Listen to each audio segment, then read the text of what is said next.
New developments. Oroville Hospital files for Chapter 11 bankruptcy. We tell you what this will mean for patient care. Plus, we bring you new details about a lawsuit challenging Chico's sewer rates. Why one business owner says the bill calculation doesn't always add up. But first, and new at 6, we show you a new effort to build the first ever medical school north of Sacramento. Covering Northern California. You're watching Action News Now. Coverage you can count on.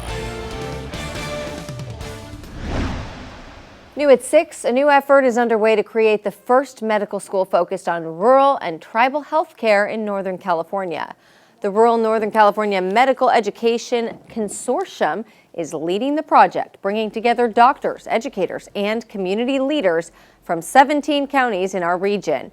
Past attempts to launch a medical school, including work by Shasta County and Redding physician Dr. Paul Danuka, have now joined forces under the consortium.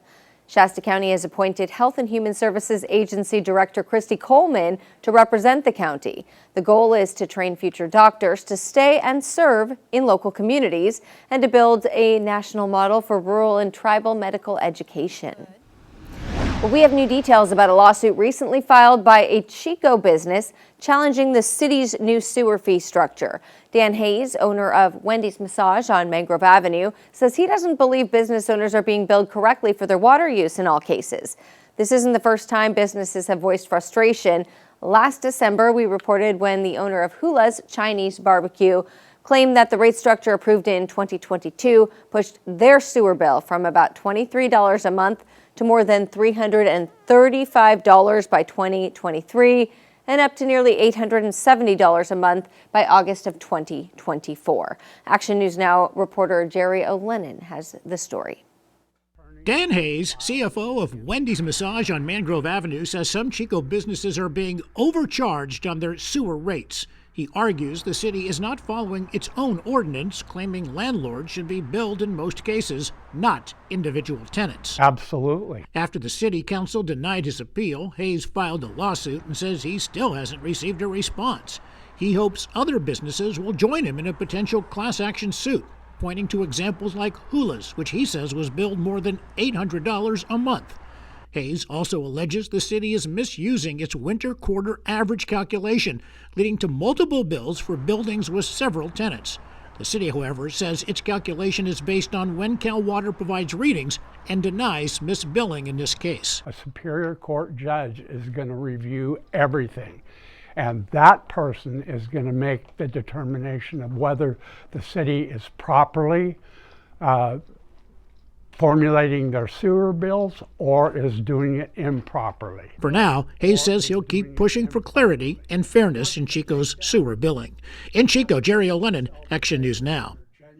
The city says it will not comment on pending litigation. We got that back from the city manager last Friday, but we did hear more from the Director of Public Works Engineering, and we put that full response from him as part of this story on our Action News Now homepage. Now here's a look at some great Christmas decorations at California Park Drive in Chico earlier today, shining bright despite those gray skies out there. Sade pulling in for Chief Meteorologist Howie Gordon today, and Sade, you're tracking some pretty chilly temperatures out there. Yes, we're going to continue to have some clouds and some patchy fog. So right now we are in the 40s across the valley, so rather chilly for this afternoon into our evening. For our foothills, we are looking in the 40s as well, and mountains are in the 40s. So overall, we are looking pretty chilly for this time in December. Now, this is a look at our wind speeds. Wind speeds are definitely not too bad. They've been rather calm today, and they will continue to be calm into our evening. We're looking at 5 miles per hour in Chico, 3 miles per hour in Weaverville, and then the foothills is looking pretty calm as well. So the only thing we have to worry about is just that chilliness and the clouds and obviously that fog. This is a look at our futurecast. This is showing 8 p.m. We have some clouds coming in from our coast right over here, as you can see, moving down towards the valley and even into the foothills. So expect some of those clouds and clouds into the night and some of that fogginess. Back to you, Haley. Thanks, Sade. New developments. Oroville Hospital filed for Chapter 11 bankruptcy. The hospital says this was for the best way for it to maintain high-quality patient care and operations while maximizing stakeholder interests. We told you last month that it was looking for a buyer. The hospital, its skilled nursing facility, clinics, and related services will remain open for now. The hospital said in part, "We have secured additional financing that will allow us to continue to provide patient care, support employees, pay vendors, and serve the community during the bankruptcy process." You can read the full statement by finding this article on our website. The city of Chico kicked off the first of a 3-day workshop, which gives people a chance to share ideas for the future of downtown. The Downtown Chico Revitalization Project aims to reimagine streets and public spaces to better meet current and future needs. Plans on display at tonight's workshop show potential upgrades, including new bike infrastructure, wider sidewalks, and safer crosswalks. The project area covers Main Street and Broadway from 1st Street to Humboldt Road, plus side streets between them, along with 3rd Street between Salem and Orient, and 4th Street between Salem and Cypress. Now, the meeting was today from 10 to 6, so it just wrapped up. But if you missed out, don't worry. It continues tomorrow and Wednesday, same time frame, 10 a.m. to 6 p.m. Happening now, Shasta County leaders will fill you in on the proposed True North Behavioral Health Campus project that you see the renderings of right here. The meeting follows recent support from several directors and supervisors who originally were against the campus. Action News Now reporter Jesse Angelo has the details from Reading. Plummer is holding the 2-hour meeting as a way for the community to get valuable information regarding the True North Behavioral Health Campus that's proposed for Shasta County. Earlier this year, the Board of Supervisors voted 3-2 to not support the facility, but since that time, there's been some changes, including HHS Director Christy Coleman reversing her decision and now supporting the healthcare campus.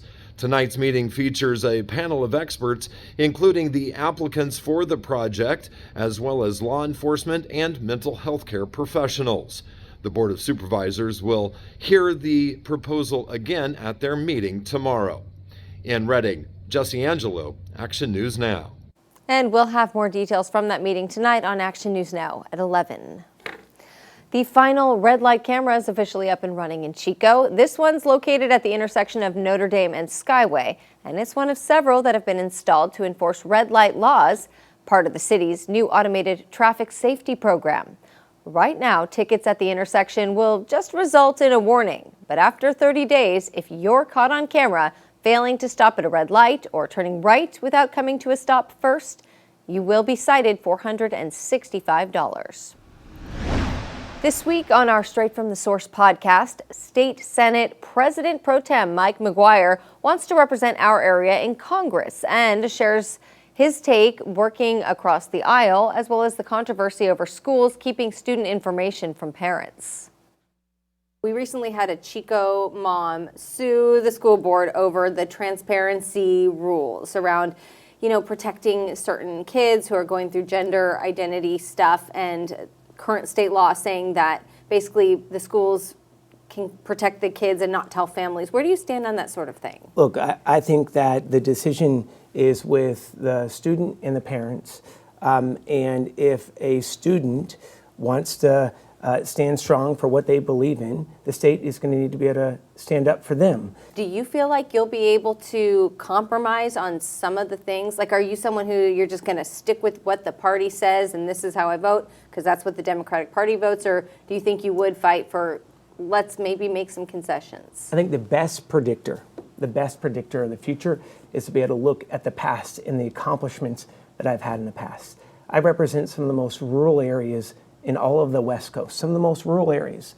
And if you take a look at the greatest need in the United States of America, per capita, highest rates of unsheltered homelessness, highest jobless rates, highest ACEs scores for kids, it's in rural parts of this state and rural parts of America. And again, I want to be very clear. It's not about having a D or an R.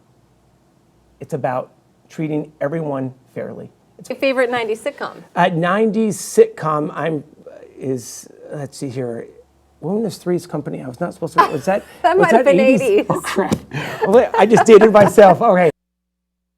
You can find that full conversation streaming now on our website, a YouTube channel, and all podcast platforms.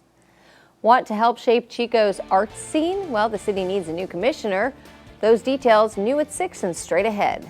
But first, and also new at 6, the CSU system sees its biggest enrollment spike in years. We break down those numbers in 2 minutes.